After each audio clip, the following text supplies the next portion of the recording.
Catatan Presiden dan Wakil Presiden Republik Indonesia.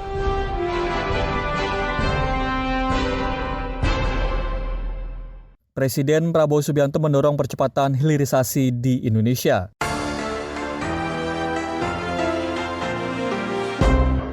Wapres Gibran mendorong pemerataan akses dan kualitas pendidikan di Papua.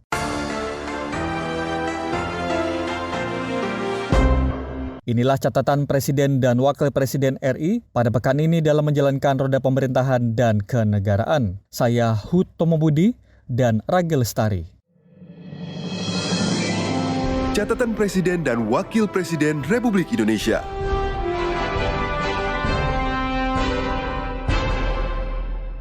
Senin 20 April 2026, Presiden Prabowo Subianto memimpin rapat terbatas dengan sejumlah Menteri Kabinet Merah Putih terkait dengan pematangan rencana pembangunan tanggul laut raksasa, Giant Seawall, sebagai bentuk proyek strategis nasional yang diharapkan mampu melindungi kawasan pesisir utara Jawa di Istana Merdeka Jakarta. Menteri Pendidikan Tinggi Sains dan Teknologi, Brian Nuliarto menyampaikan bahwa proyek Giant Seawall memiliki peran vital dalam melindungi sekitar 60% kawasan industri serta lebih dari 30 juta penduduk di wilayah terdampak. Terkait dengan Giant Seawall ya, jadi tentu kami dari Kementerian Dikti-Saintek diminta untuk berpartisipasi aktif karena Giant Seawall ini kan strategis menyelamatkan 60% kawasan industri dan juga lebih dari 30 juta penduduk yang kalau program ini berjalan maka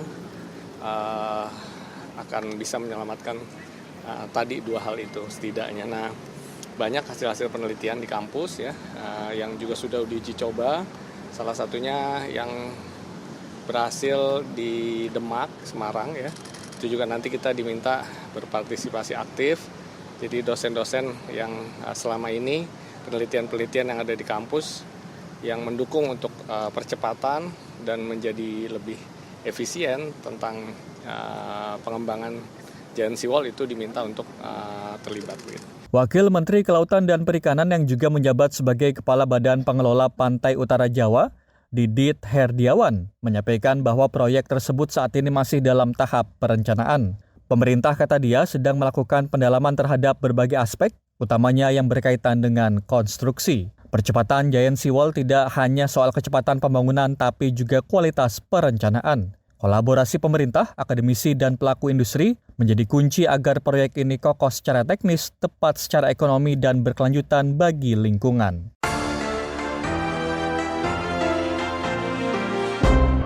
Selasa 21 April 2026, Presiden Prabowo Subianto menerima laporan dari Menteri Investasi dan Hilirisasi, Rosan Roslani, terkait capaian realisasi investasi pada kuartal pertama tahun 2026. Rosan menyampaikan bahwa realisasi investasi pada kuartal pertama ini mencapai Rp498,79 triliun atau 100,36% dari target Rp497 triliun. Komposisi investasi menurut Rosan juga menunjukkan keseimbangan antara penanam modal dalam negeri dan asing, dengan investasi asing mencapai Rp249,94 triliun, sementara untuk distribusi investasi pada wilayah juga relatif merata dengan komposisi investasi di luar Jawa sebesar 50,37% dan Jawa 49,63%. Rosan mengatakan bahwa minat investor asing terhadap Indonesia tetap tinggi meskipun dunia menghadapi ketidakpastian geopolitik dan ketidakpastian geoekonomi. Realisasi investasi di 2026 ini tadi di kuartal pertama saya melaporkan bahwa alhamdulillah tercapai pencapaian 498,79 triliun atau 100,36% dari target 497 triliun. Dan itu adalah peningkatan 7,22% year on year-nya. Dan itu juga penyerapan tenaga kerja Indonesianya mencapai 706.569 orang atau 18,93% untuk year on year-nya. Jadi itu yang gambaran besarnya, walaupun tentunya saya juga menyampaikan dari penanaman dalam negerinya itu kurang lebih 49,89% atau setelah hampir 50% sama dengan penanaman modal asingnya. Kalau asingnya itu 249,94 triliun dan komposisinya itu Jawa luar Jawanya kurang lebih 50,37%, dan Jawanya itu 49,63% atau 247,53 triliun. Itu juga saya sampaikan 5 besarnya dari daerah-daerahnya itu berasal pertama dari Jakarta kurang lebih 15,76%, kemudian Jawa Barat, diikuti lagi oleh Banten, Jawa Timur, dan Jawa Tengah. Dan negaranya juga kami sampaikan, walaupun baru secara detail kami ada, tapi 5 besarnya itu adalah Singapura kurang lebih 4,6 miliar dolar, Hong Kong 2,7 miliar dolar, Tiongkok 2,2 miliar dolar, Amerika Serikat 1,7 miliar dolar, Jepang 1 miliar dolar. Dan dalam hal ini investasi yang merupakan hilirisasi kurang lebih 29% dari total investasi yang masuk ke Indonesia. Adapun capaian ini menegaskan bahwa Indonesia tidak hanya mampu menjaga stabilitas investasi, tapi juga mempercepat transformasi ekonomi berbasis nilai tambah. Di tengah ketidakpastian global, Indonesia justru tampil sebagai destinasi investasi yang resilient, inklusif, dan semakin kompetitif.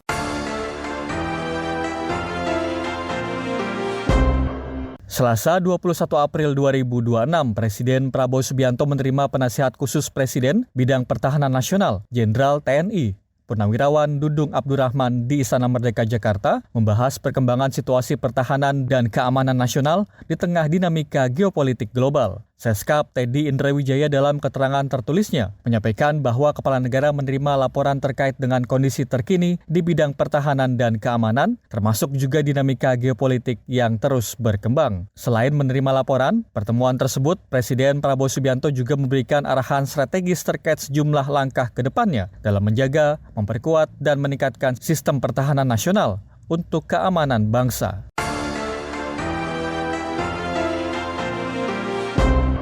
Jumat 24 April 2026, Presiden Prabowo Subianto memanggil Kapolri Jenderal Listio Sigit Prabowo di kediaman pribadinya di Hambalang, Bogor, Jawa Barat. Seskap Teddy Indrawijaya dalam keterangan tertulisnya menyampaikan bahwa pertemuan yang berlangsung selama kurang lebih 1 jam tersebut membahas sejumlah isu strategis terkait keamanan nasional serta kondisi umum situasi nasional di berbagai sektor. Lebih lanjut, Seskap Teddy menjelaskan bahwa Presiden Prabowo Subianto dan Kapolri juga membahas penguatan sinergi antara kepolisian dengan berbagai lembaga dan sektor terkait dalam mendukung program-program nasional. Catatan Presiden dan Wakil Presiden Republik Indonesia.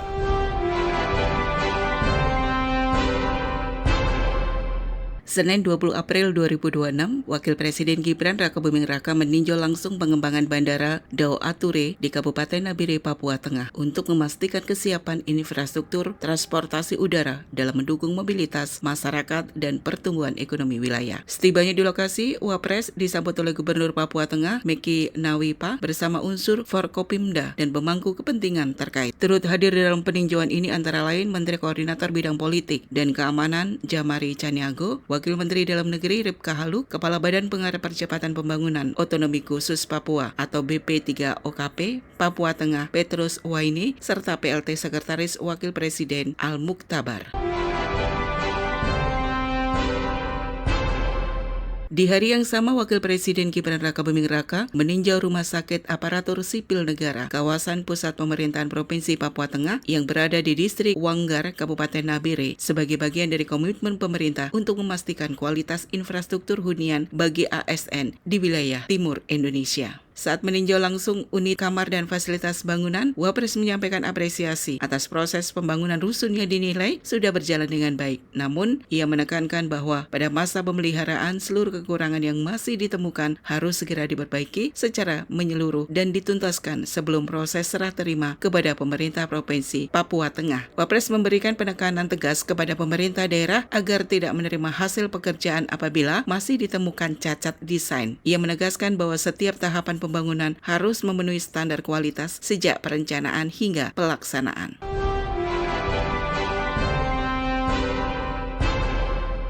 kegiatan Wapres di Tanah Papua dilanjutkan ke Timika, Papua Tengah. Setibanya di Timika, yang langsung menyambangi toko alat tulis menemani 60 anak yatim berbelanja kelengkapan sekolah. Anak-anak yang hadir berasal dari sejumlah panti asuhan. Kegiatan sederhana ini menjadi ruang hangat bagi mereka untuk merasakan perhatian sekaligus semangat baru dalam belajar.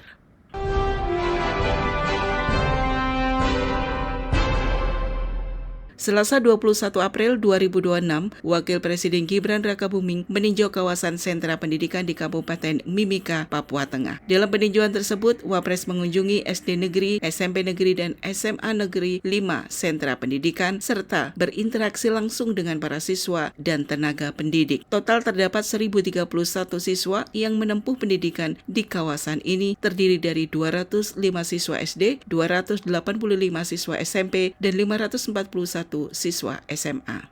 Dalam kesempatan ini, Wakil Presiden Gibran Rakabuming Raka meninjau pelaksanaan program makan bergizi gratis di SMA 4 Mimika, Papua Tengah untuk memastikan program prioritas pemerintah dalam memenuhi gizi siswa berjalan optimal di daerah. Kunjungan ini merupakan bagian dari komitmen pemerintah dalam meningkatkan kualitas sumber daya manusia sejak usia sekolah, sekaligus memastikan siswa mendapatkan asupan gizi yang cukup untuk menunjang proses belajar mengajar.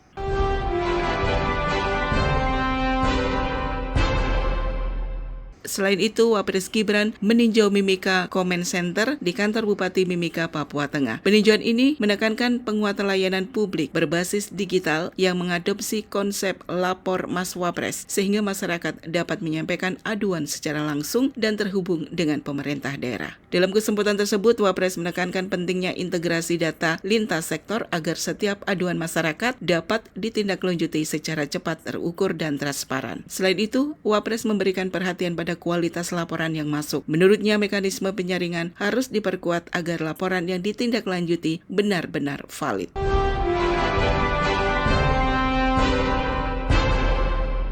Rabu 22 April 2026, Wakil Presiden Gibran Rakabuming Raka meninjau aktivitas pemeriksaan dan perdagangan di Pasar Ikan DKP Klademak, Klaligi, Kecamatan Sorong, Manoe, Kota Sorong, Papua Baradaya. Dalam peninjauan ini, Wapres melihat aktivitas penjual beli yang melibatkan ratusan pedagang. Tercatat sekitar 127 pedagang berjualan di area Pasar Ikan. Sementara total pedagang di kawasan tersebut mencapai lebih dari 200 orang, termasuk pedagang sayur dan kebutuhan lainnya.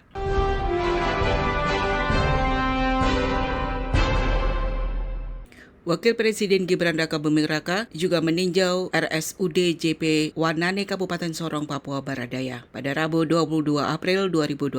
Ia menegaskan bahwa seluruh program pemerintah di Papua harus memberikan dampak nyata bagi masyarakat. Dalam keterangan media, Wapres menyampaikan bahwa kunjungan kerjanya selama 3 hari di sejumlah wilayah Papua bertujuan memastikan program prioritas Presiden berjalan optimal dan dirasakan langsung manfaat oleh masyarakat. Ia menambahkan, kunjungan tersebut turut didampingi oleh jajaran pemerintah pusat dan daerah sebagai bentuk sinergi dalam mempercepat pembangunan di Papua. Menurut Wapres, pemerintah saat ini terus memperkuat koordinasi melalui berbagai instrumen, termasuk kelembagaan khusus percepatan pembangunan Papua.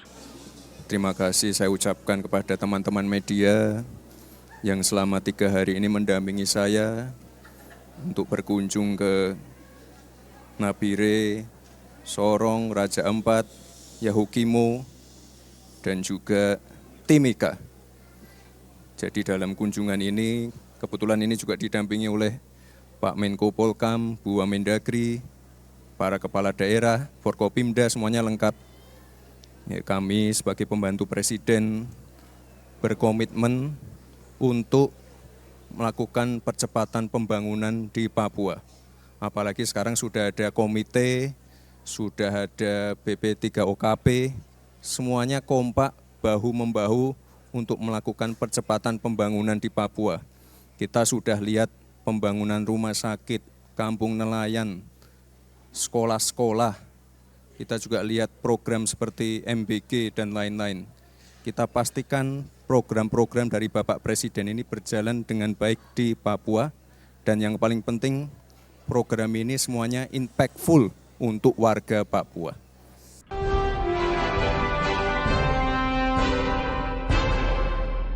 Wakil Presiden Gibran Rakabuming Raka meninjau langsung kesiapan kantor pusat pemerintahan Provinsi Papua Barat Daya di distrik Klablim, Kabupaten Sorong, untuk memastikan infrastruktur pemerintahan di daerah otonomi baru tersebut siap difungsikan dan mendukung pelayanan publik. Setibanya di lokasi, Wapres disambut oleh jajaran pemerintahan daerah, diantaranya Ketua DPRD Papua Barat Daya, Ortiz Fernando, PJ Sekda Papua Barat Daya Yakob Karet, serta perwakilan pemerintahan PUPR. Wapres kemudian mengenakan alat pelindung diri atau APD sebelum menerima pemaparan teknis dari Kepala Balai Cipta Karya Cornelis Sagrim. Dalam peninjauan tersebut, Wapres menegaskan bahwa pembangunan kawasan pusat pemerintahan ini harus memberikan dampak nyata bagi peningkatan kualitas layanan publik di Papua Barat Daya. Ia juga mengingatkan agar seluruh infrastruktur yang telah dibangun dapat segera difungsikan secara optimal dan dirawat dengan baik.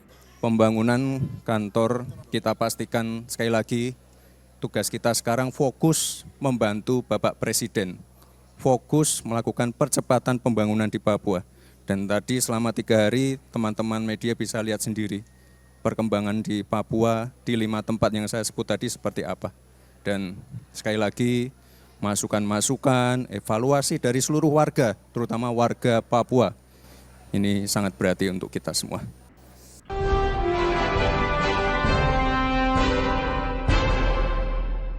Saat kunjungannya di Kabupaten Sorong, Papua Barat Daya, Wakil Presiden Gibran menanggapi pernyataan tokoh senior atau Wapres ke-10 dan ke-12 Yusuf Kala terkait perjalanan politik Presiden ke-7 RI Joko Widodo. Wapres Gibran menegaskan kedekatannya dengan tokoh yang biasa disapa Pak JK sebagai sosok senior sekaligus mentor dalam perjalanan kepemimpinannya. Menurut Wapres Gibran, pengalaman panjang Yusuf Kala dalam pemerintahan menjadikan figur yang memiliki kontribusi besar bagi bangsa khususnya dalam menyelesaikan konflik di berbagai daerah. Karena itu Wapres menilai Pak JK sebagai teladan yang patut dicontoh oleh generasi pemimpin saat ini. Wapres juga menyampaikan apresiasi atas berbagai masukan dan evaluasi yang diberikan oleh Yusuf Kala yang dinilai penting dalam memperkaya perspektif kepemimpinan nasional. Pernyataan Wapres Gibran tersebut merespon pandangan Yusuf Kala yang menyebut dirinya memiliki peran dalam perjalanan politik Presiden Joko Widodo sejak awal hingga menjadi presiden. Di tengah dinamika tersebut, Wapres Gibran tidak masuk ke polemik, namun menekankan pentingnya menjaga sikap saling menghormati antar tokoh bangsa serta merawat narasi kebangsaan yang konstruktif.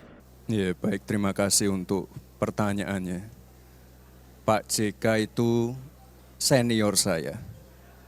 Pak JK itu mentor juga. Beliau sudah sangat berpengalaman, beliau banyak kiprah dan kontribusinya untuk negeri ini, terutama di daerah-daerah konflik. Jadi beliau itu adalah teladan untuk kita semua dan ya saya sangat berterima kasih sekali untuk masukan-masukan dan juga evaluasi dari Pak JK. Pak JK itu idola saya.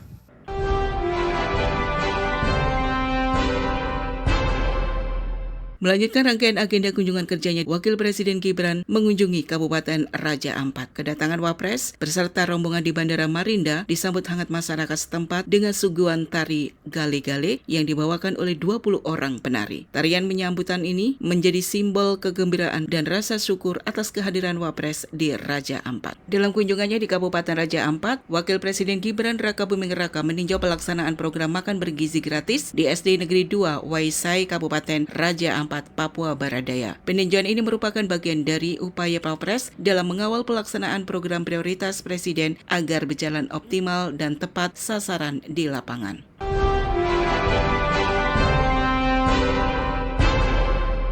Sekian catatan Presiden dan Wakil Presiden RI pada pekan ini dalam menjalankan roda pemerintahan dan kenegaraan. Saya Hud Pemubudi, Ragi Lestari, dan tim liputan Istana Kepresidenan melaporkan. Catatan Presiden dan Wakil Presiden Republik Indonesia.